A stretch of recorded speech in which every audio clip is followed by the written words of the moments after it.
Morning dear students.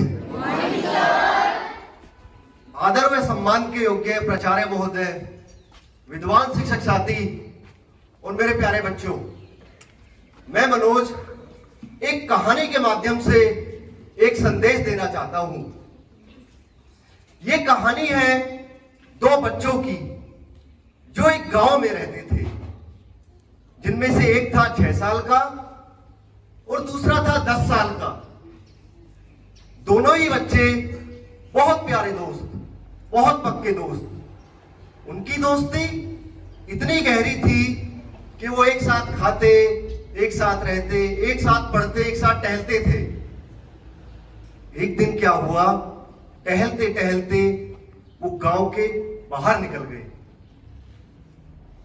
और उनमें से जो बड़ा बच्चा था वो एक कुएं में गिर जाता है और कुएं में गिरने के बाद चिल्लाता है, रोता है, क्योंकि उसको तैरना नहीं आता। अब छोटा बच्चा देखता है कि इधर उधर जहां तक उसकी नजर जाती है कोई उसकी मदद के लिए नहीं है। वो मदद के लिए बुला रहा है और कोई नहीं है वहां उनकी मदद के लिए। तब उसकी नजर पड़ती है एक बाल्टी में जिसमें रस्सी बंधी हुई है। वो एक सेकंड भी वेस्ट किए बिना उस बाल्टी को उठाता है और कुएं के अंदर डाल देता है और बोलता है अपने दोस्त से कि पकड़ ले इस बाल्टी को। उसका दोस्त उस बाल्टी को पकड़ता है और वो छोटा बच्चा 6 साल का पूरे जोर से उस बाल्टी को खींचने लगता है। खींचते खींचते खींचते खींचते उस बाल्टी को बाहर ले आता है। अब वो दोनों गले मिल रहे हैं, खुश हो रहे हैं कि हम मिल गए एक दूसरे को, उसने उसकी जान बचा ली।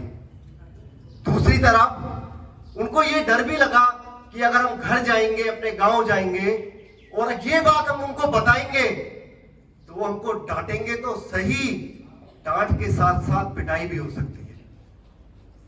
लेकिन जैसे ही वो गांव जाते हैं, अपने घर जाते हैं, होता इसका बिल्कुल उल्टा है। कोई भी आदमी उसकी बात पर यकीन नहीं करता, कोई गांव वाला उसकी बात पर यकीन नहीं करता कि एक 6 साल का बच्चा एक 10 साल के बच्चे को उठा भी सकता है। और देखा जाए तो ये बात सही है।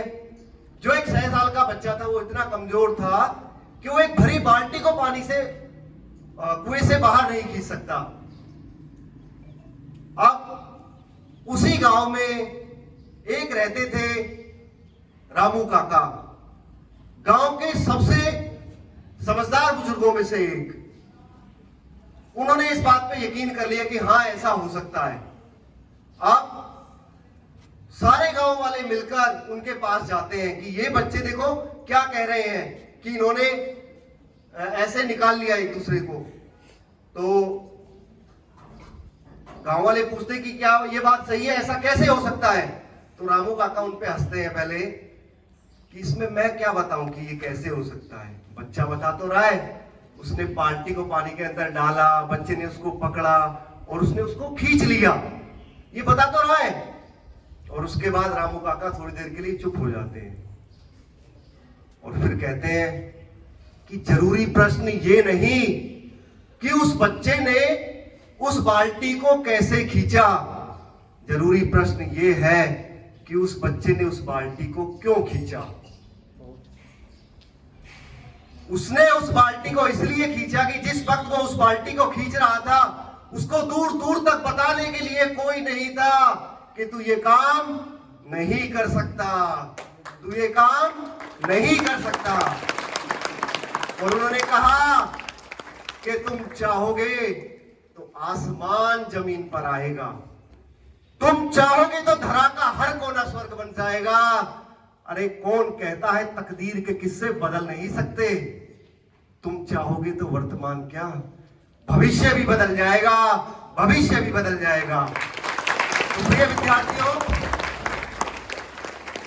आप जो भी काम करते हो उसमें सबसे मुख्य है आपका उद्देश्य। आप ही की कक्षा में से एक बच्चा 90% मार्क्स लाता है और एक बच्चा फेल हो जाता है। क्या 90% लाने वाले के 4 हाथ पैर होते हैं? लेकिन उनके अंदर जो मोटिवेशन काम कर रहा है वो बड़ा होता है। तो अपने उद्देश्य निर्धारित कीजिए कि आपको एक बच्चा बनना है, अच्छा बच्चा बनना है, तो कैसे बनोगे और ये सब संभव कैसे होगा। इस कहानी का जो संदेश है आपको अपने हिसाब से निकालना है, लेकिन ये संभव कैसे होगा मैं ये कहना चाहूंगा चंद पंक्तियों में कि ना किसी राहबर ना रह गुजर से निकलेगा, ना किसी राहबर ना रह गुजर से निकलेगा, अरे हमारे पांव का कांटा तो हम ही से निकलेगा। और ये पंक्तियां मैं समर्पित कर रहा हूं सभी शिक्षकों कि ना किसी रावण न रह गुजर से निकलेगा और हमारे पांव का कांटा तो हम ही से निकलेगा। और इसी गली में अपने शिक्षकों देखो, इसी गली में वो बूढ़ा फकीर गाता था, जरा पता तो करो खजाना यहीं से निकलेगा, खजाना यहीं से निकलेगा। अपने शिक्षकों का सम्मान करो, इनकी बातों का पालन करो, तभी जाकर तुम कुछ बन सकते हो। धन्यवाद।